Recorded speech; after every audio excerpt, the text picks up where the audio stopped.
Good afternoon.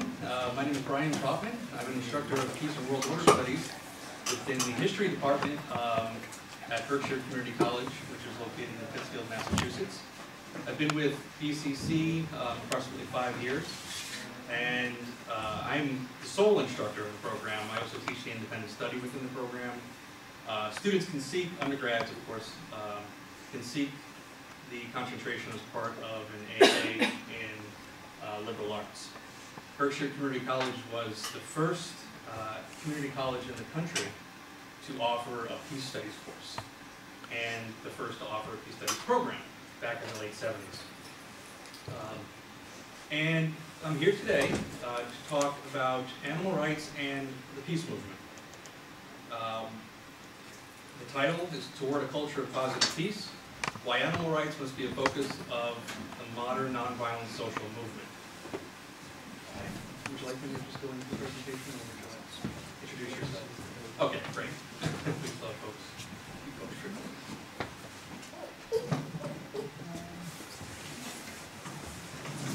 Okay. In the course of my talk today, which the talk is part of an article that I currently have in construction, therefore I will be reading for the most part the talk today. I hope that's acceptable.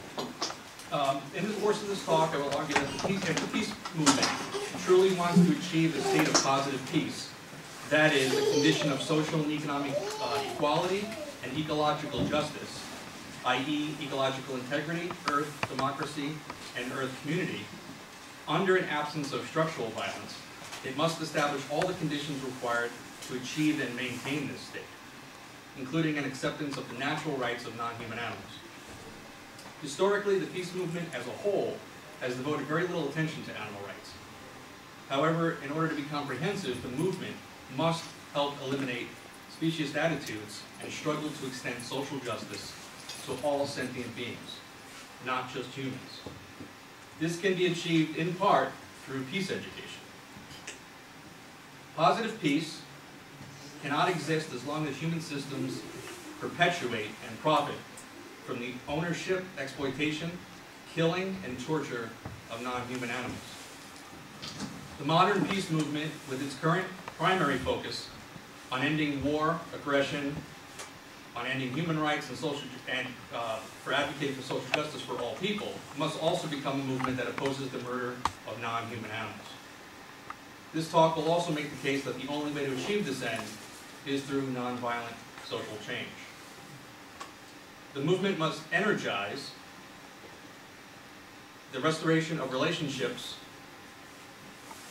not only between humans, but also between human animals and non-human animals, founded on the ethic of care and responsibility, respect for dignity as well. Its focus should also be on restoring or respecting care for the community of life, which includes animal rights. Animal rights and the peace that the modern peace movement seek go hand in hand. The latter cannot be achieved without the former. Okay, before moving on, I wanted to give some definition of terms here for the purposes of this talk. For this talk, animal rights will be defined as rights inherent to all non-human animals, to which they are equally entitled without discrimination. These include, but are not limited to, the right to live free from suffering, exploitation, and premature death. Social justice will be defined as being achieved when we remove barriers that people face because of gender, age, race, ethnicity, religion, culture, or disability. This comes from the United Nations. I would add that non-human animals must be fit into this definition. Structural violence will be defined from or adapted from Johann Galtung, the father of peace studies. Often hidden or subtle, it is the violence that is built into the social, economic, and political fabric of society. It is social injustice. Examples are institutional racism, apartheid, income inequality, and unequal access to resources. It is perpetrated by oligarchic and plutocratic forces.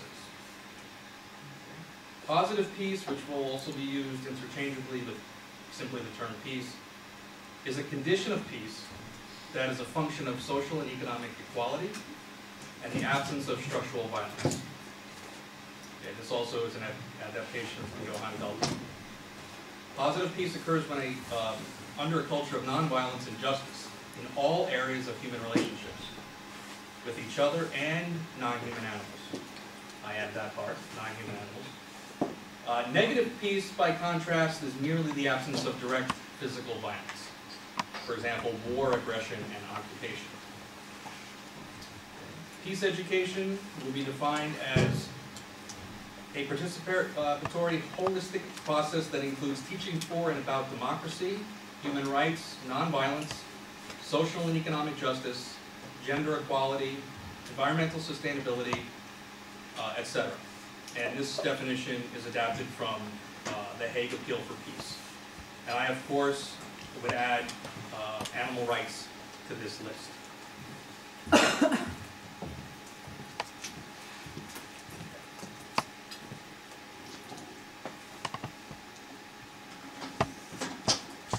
Okay. Gary Francione, renowned legal scholar and animal rights theorist, asserts that the animal rights position is the ultimate rejection of violence. It is the ultimate affirmation of peace. The animal rights movement is the logical progression of the peace movement, asserts Dr. Francione, which seeks to end conflict between humans. The animal rights movement ideally seeks to take that a step further to end conflict between humans and non-humans. Violence treats others as means to ends rather than ends in themselves. When we engage in violence against others, whether they are human or non-human, we ignore their inherent value. We treat them only as things that have no value except that which we decide to give them. This is what leads people to engage in crimes of violence against people of color, women, gays and lesbians, etc.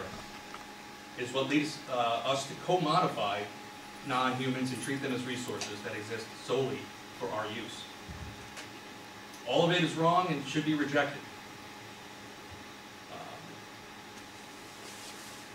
Gary Francione also says that we can no more justify using non-humans as human resources than we can justify human slavery. Animal use and slavery have at least one important point in common. Both institutions treat sentient beings exclusively as resources of others. That cannot be justified with respect to humans. It cannot be justified with respect to non-humans.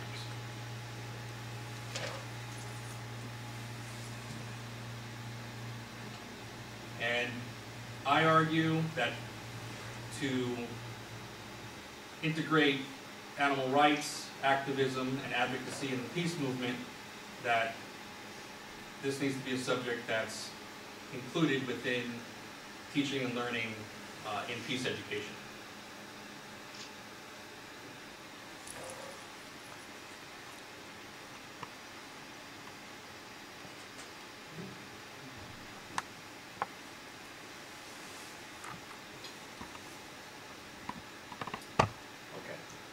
Mahatma Gandhi said the greatness of a nation and its moral progress can be judged by the way in which its animals are treated.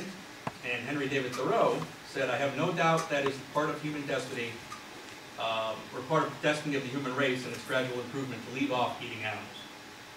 Yet the United States and other Western democracies, who are supposed to be pillars of freedom, liberty, and justice, still believe non-human animals are property.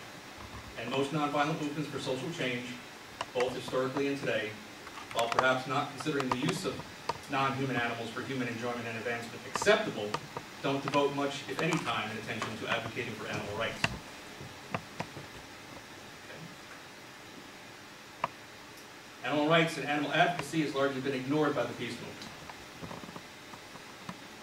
Andruski, Peterson, and Wicklin in 2009 write, except for animal rights activists and smaller informed segments of the public, the exploitation and treatment of animals are seldom included among issues of social justice, peace, or ecological survival. This is cited in